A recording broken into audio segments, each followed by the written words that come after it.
Hello dear students, कैसे हैं आप सभी। आई होप कि बहुत अच्छे होंगे। तो इस वीडियो में हम क्लास 10th का संस्कृत का सैम्पल क्वेश्चन पेपर सॉल्व करेंगे। और ये सैम्पल क्वेश्चन पेपर सीबीएसई ने रिलीज़ किया है, जो कि लेटेस्ट 2022-23 का है। और ये सैम्पल पेपर आपके प्री बोर्ड और फाइनल बोर्ड एग्जाम के लिए इम्पोर्टेंट है।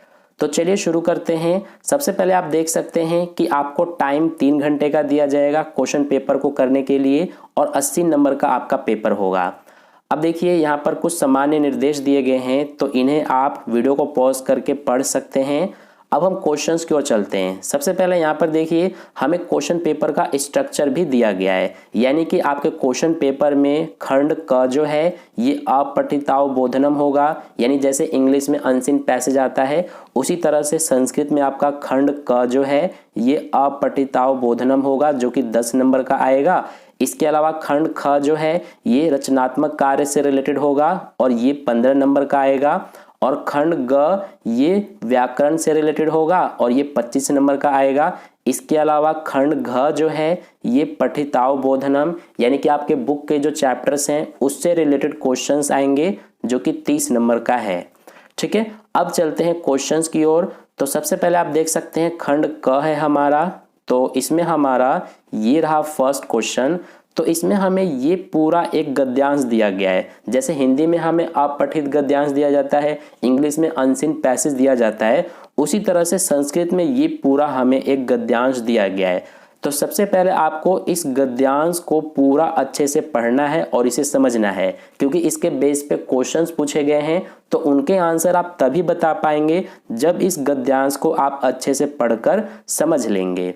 ठीक है, तो इस गद्यांश को पढ़ के मैं आपको नहीं बता सकता, नहीं तो वीडियो बहुत ज़्यादा लंबी हो जाएगी। मैं आपको इसके क्वेश्चन आंसर करा रहा हूँ। तो देखिए ये हमारा क्वेश्चन है। इसमें हमसे पूछा है कि सबसे पहले कहा गया है कि एक पदेन उत्तरत, यानी कि ये जो क्वेश्चंस हैं इनके आंसर आपको एक पद में बताना है।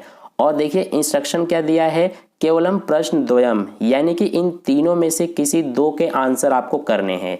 तो देखिए फर्स्ट क्वेश्चन में क्या कहा गया है, निर्भय वीर चह कह आसित, यानी कि निर्भय और वीर कौन था।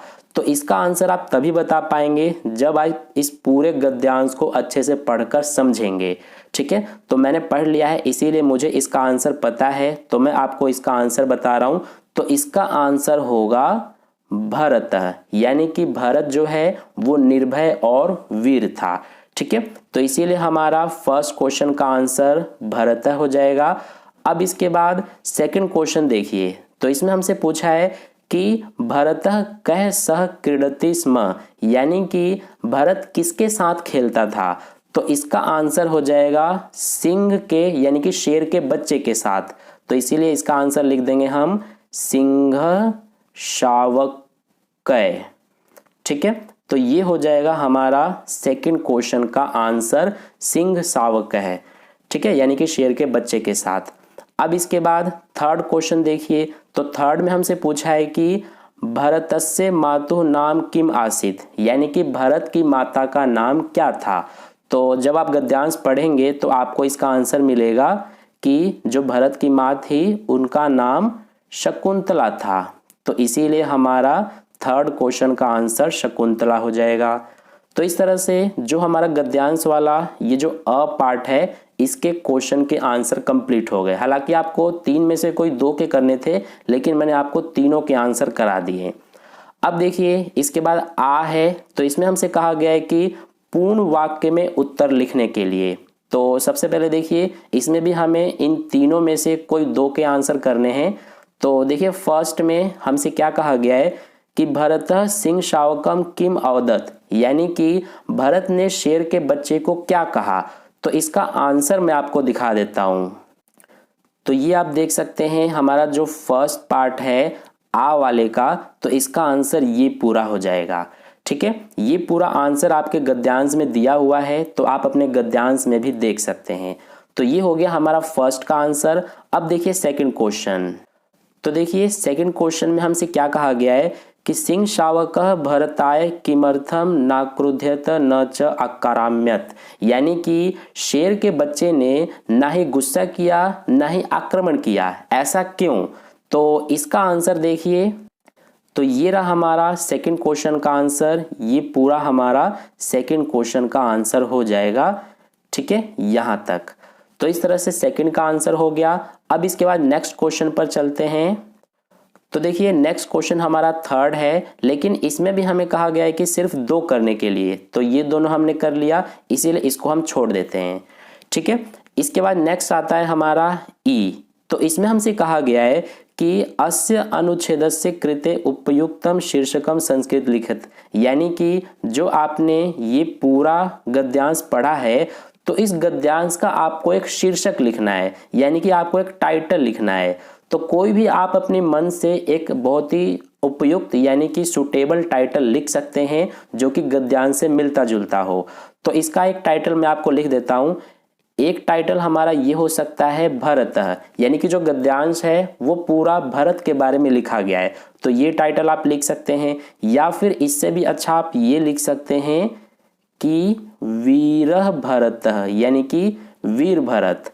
तो इस तरह से ये आप टाइटल लिख सकते हैं। इसके अलावा अगर आप चाहें तो जो मैंने बताया उसके अलावा भी कोई टाइटल लिख सकते हैं, लेकिन गद्यांश से रिलेटेड होना चाहिए। ठीक है, तो ये हो गया हमारा जो ये ई क्वेश्चन है, इसका आंसर कंप्लीट। अब इसके बाद नेक्स्ट देखिए, ये हमारा नेक्स्ट क्वेश्चन है।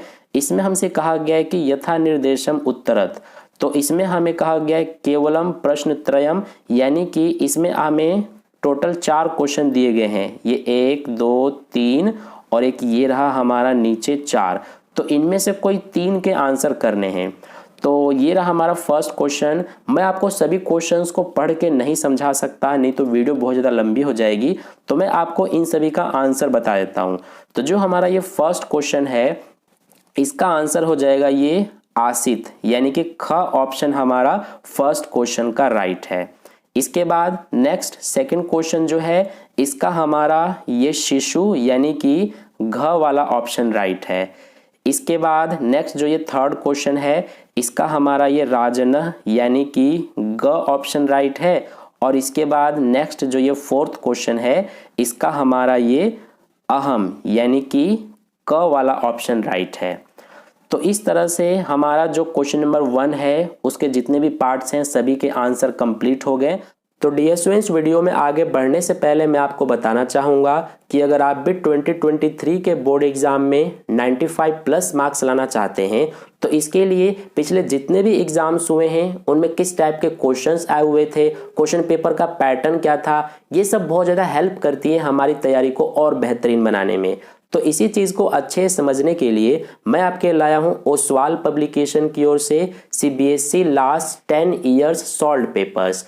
तो इस 10 ईयर की बुक में आपको पिछले 10 सालों में जितने भी एग्जाम्स हुए हैं उन सभी के क्वेश्चन पेपर्स विद सॉल्यूशन इस बुक में दिया हुआ है। और क्वेश्चन पेपर्स दिल्ली के भी हैं और दिल्ली के बाहर के भी। और इंग्लिश, मैथ्स, साइंस और सोशल साइंस, ये चारों सब्जेक्ट्स के क्वेश्चन पेपर्स इसमें दिए हुए हैं। और इसके अलावा मैथ्स और साइंस इंग्लिश मीडियम में है और सोशल साइंस हिंदी मीडियम में है। तो इस बुक के अंदर मैं आपको दिखा देता हूँ, जैसे कि यहाँ पर आप देख सकते हैं ये इंग्लिश का क्वेश्चन पेपर है जो 2022 में एग्ज़ाम हुआ था उसका। तो अगर आपको लगता है कि ये बुक आपके लिए सूटेबल है और आपकी तैयारी को और बेहतरीन बना सकती है तो आप इस बुक को परचेज कर सकते हैं। इस बुक को परचेज करने का लिंक आपको इस वीडियो के डिस्क्रिप्शन में दिया हुआ है, उस लिंक पर क्लिक करके आप इस बुक को परचेज कर सकते हैं और आप अपनी तैयारी को और बेहतरीन कर सकते हैं। तो चलिए अपने वीडियो की ओर आगे बढ़ते हैं। अब इसके बाद हमारा क्वेश्चन नंबर 2 से खंड ख स्टार्ट हो जाता है। तो देखिए सेकंड क्वेश्चन में हमें एक ये पत्र दिया गया है पूरा। तो ये पत्र में कुछ खाली स्थान है, जैसे कि ये आप देख सकते हैं फर्स्ट खाली स्थान, सेकंड, थर्ड, फोर्थ, फिफ्थ, इसी तरह से हमें टोटल इसमें 10 खाली स्थान दिए गए हैं। तो इन सभी में हमें आंसर लिखना है और इसके लिए यहाँ पर आप देख सकते हैं हमें मजूशा भी दिया गया है। तो इन्हीं में से हमें आंसर लिखना है। ठीक है, तो सबसे पहले देखिए यहाँ से हमारा खाली स्थान स्टार्ट हो जाता है। तो इसमें जो है यहाँ पर सबसे पहले आपको डेट लिखना है, यानी कि आप जिस दिन आप अपना पेपर कर रहे हैं उस दिन का यहाँ पर आप डेट लिख सकते हैं। ठीक है, इसके बाद यहाँ पर हमारा फर्स्ट खाली स्थान है। तो इनके मैं आपको आंसर बता रहा हूँ, हो सके तो आप अपनी नोटबुक में नोट करते रहना। तो जो हमारा ये फर्स्ट खाली स्थान है इसमें हमारा आएगा ये वाला यानी कि नमः। ठीक है, तो फर्स्ट का हमारा ये नमः हो गया। इसके बाद जो ये सेकंड खाली स्थान है इसमें हमारा आएगा ये रहा ज्ञात्वा यानी कि ये वाला। ठीक है, इसके बाद नेक्स्ट जो ये थर्ड खाली स्थान है इसमें हमारा आएगा ये रहा भगिन्या। और इसके बाद जो फोर्थ खाली स्थान है फोर्थ वाला हमारा ये रहा, तो इसमें हमारा आएगा ये आप देख सकते हैं राकेशन। तो ये हमारा फोर्थ का आंसर हो जाएगा। और इसके बाद जो ये फिफ्थ खाली स्थान है इसमें हमारा आएगा ये हमारा वर यात्रा, ये रहा, ये हमारा फिफ्थ का आंसर हो जाएगा। और इसके बाद हमारा जो है सिक्स्थ ये रहा खाली स्थान, तो सिक्स्थ में आएगा त्रिदिनानी। तो त्रिदिनानी हमारा ये रहा, ये हमारा हो जाएगा सिक्स्थ का आंसर। और इसके बाद ये रहा सेवेंथ खाली स्थान, तो सेवेंथ में हमारा आएगा ये रहा सहायम, यानी कि ये हमारा सेवेंथ का आंसर हो जाएगा। और जो ये एट्थ खाली स्थान है इसमें आएगा मम। ठीक है, और इसके बाद जो ये नाइन्थ खाली स्थान है इसमें आएगा हमारा ये भविष्यति। और जो ये लास्ट हमारा 10th है खाली स्थान इसमें आएगा हमारा ये रह गया अभिन्न हृदय। तो ये हमारा हो जाएगा 10th यानी इसका आंसर। तो इस तरह से ये लेटर हमारा कंप्लीट हो गया। ठीक है, इसके बाद चलते हैं नेक्स्ट थर्ड क्वेश्चन पे। तो ये रहा हमारा थर्ड क्वेश्चन आप देख सकते हैं बहुत ही इजी है। इसमें हमें ये पूरा एक चित्र दिया गया है। तो इस चित्र के आधार पर यानी कि इस चित्र को देखते हुए आपको 5 वाक्य संस्कृत में लिखने हैं। ये देखिए हमसे कहा गया है 5 वाक्य संस्कृत में लिखने के लिए। और इसके लिए हमें यहाँ पर देखिए मजूषा में कुछ शब्द दिए गए हैं। तो इन शब्दों का यूज करके हमें 5 वाक्य संस्कृत में लिखना है। और अगर आप ये संस्कृत में इस चित्र के आधार पर 5 वाक्य नहीं लिखना चाहते हैं, अगर आपको नहीं आता है, तो फिर देखिए हमें अथवा में भी इसमें क्वेश्चन दिया हुआ है। तो अथवा में आपको क्या करना है कि देखिए ये हमें मजूषा में कुछ शब्द दिए गए हैं। तो इन शब्दों के उपयोग से आपको एक अनुच्छेद लिखना है इस वाले टॉपिक पे, वायु प्रदूषणम के टॉपिक पे आपको अनुच्छेद लिखना है लगभग 5 वाक्य में। यानी कि इसमें भी आपको एक अनुच्छेद लिखना है 5 वाक्य में। तो इन दोनों में से आप कोई भी कर सकते हैं। तो मैं आपको जो ये हमारा चित्र वाला है इसका आंसर करा दे रहा हूं। इसमें हमें 5 वाक्य इस चित्र के आधार पर लिखने हैं संस्कृत में।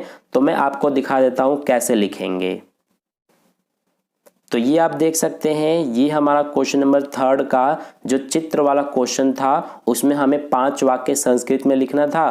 तो ये 5 वाक्य आप देख सकते हैं मैंने लिख दिया है। इस तरह से आप भी लिख सकते हैं। जरूर नहीं है कि यही 5 आप लिखेंगे तो आपको मार्क्स मिलेंगे। इसके अलावा अगर आपको कोई और भी मन में कोई वाक्य आता है चित्र से रिलेटेड तो वो भी आप लिख सकते हैं अपने आंसर में। ठीक है, देखिए यहाँ पर मैंने सबसे पहले लिखा है अस्मिन चित्रे बालकः क्रीडन्ति, यानी कि चित्र में आप बालक को खेलते हुए देख सकते हैं। तो वो हमने यहाँ पर लिख दिया। इसी तरह से अस्मिन चित्रे एकम उद्यानम अस्ति, यानी कि चित्र में एक उद्यान यानी कि बगीचा है। तो वो भी हम यहाँ पर लिख दिए हैं। इसी तरह से हमने यहाँ पर 5 वाक्य लिख दिया है। तो ये हमारा क्वेश्चन नंबर 3 का आंसर हो जाएगा। अब चलिए नेक्स्ट क्वेश्चन देखते हैं।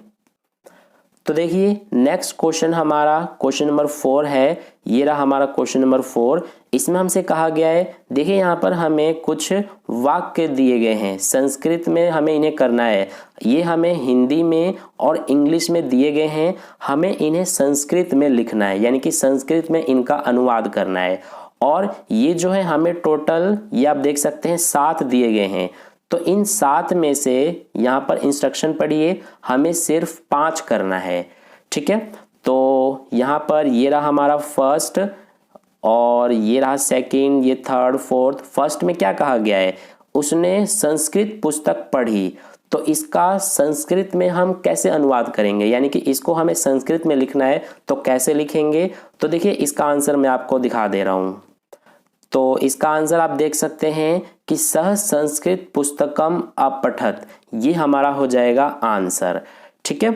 अब इसके बाद नेक्स्ट देखिए, तो देखिए नेक्स्ट जो हमारा है इसमें हमसे क्या कहा गया है, मेरे घर के पास विद्यालय है, तो इसको भी हमें संस्कृत में लिखना है। और इसके बाद थर्ड जो है इसका देखिए क्या कहा गया है, बसंत सभी ऋतुओं में श्रेष्ठ है। इन सभी का संस्कृत में अनुवाद मैं आपको एक साथ दिखा दूंगा, पहले आप सभी क्वेश्चंस को देखिए।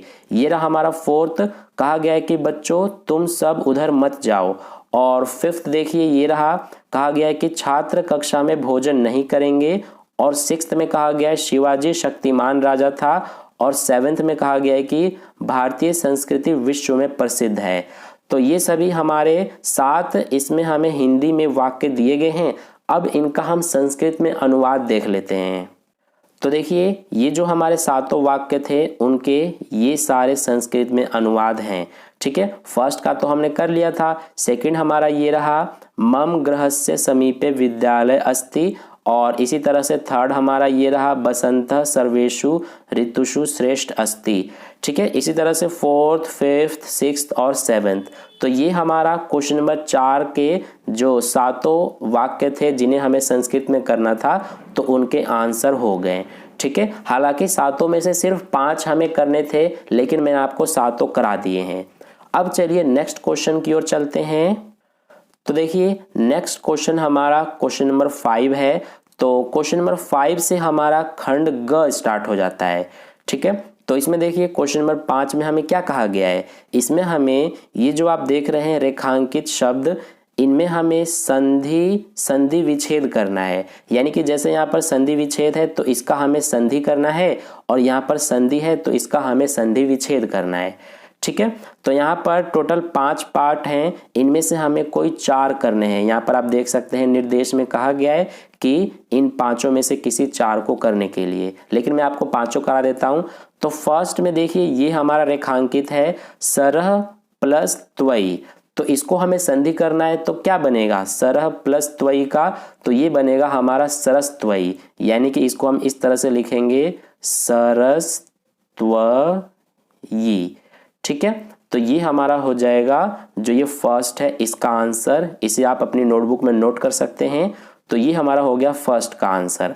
अब इसके बाद सेकंड देखिए, सेकंड में हमें ये अंडरलाइन किया हुआ दिख रहा है आपको शब्द, तो ये हमारा पहले से ही संधि है, तो इसका हमें संधि विच्छेद करना है। तो कैसे करेंगे, ये हमें लिखा क्या गया है कि चक्षुर नामनी। ठीक है, तो इसका हमें संधि विच्छेद करना है, तो ये हो जाएगा हमारा चक्षु प्लस नामनी। ठीक है, तो ये हो जाएगा आंसर हमारा जो ये सेकंड है इसका। ठीक है, इसके बाद नेक्स्ट देखिए थर्ड। तो थर्ड में ये रहा रेखांकित शब्द, इसमें हमें दिया गया है उत प्लस वहती, तो इसको हमें संधि करना है। तो ये बहुत ही आसान है, ये हो जाएगा उद वहती। तो ये हो गया हमारा थर्ड का आंसर। अब इसके बाद नेक्स्ट देखिए फोर्थ। तो फोर्थ में ये रहा रेखांकित शब्द, ये हमारा है श्यान। ठीक है, ये त्र के रूप में आपको दिख रहा है, लेकिन ये आधा न और फिर पूरा न होता है, तो ये श्यान लिखा हुआ है, तो इसका हमें संधि विच्छेद करना है। तो ये हो जाएगा हमारा स्यात प्लस न। तो ये फोर्थ का आंसर हो गया। अब इसके बाद लास्ट ये हमारा रहा फिफ्थ। तो इसमें हमारा ये रेखांकित शब्द है, इसमें नामधेय प्लस भवतो, तो ये हमारा संधि विच्छेद है, इसका संधि करना है। तो ये हो जाएगा हमारा नाम ध्येयो भक्तो। ठीक है, ये हमारा हो जाएगा नामधेय भक्तो, ये आंसर फिफ्थ का। तो इस तरह से हमने क्वेश्चन नंबर 5 के 5 पार्ट्स कंप्लीट कर लिए हैं। इसके बाद हमारा नेक्स्ट क्वेश्चन नंबर 6 स्टार्ट हो जाता है।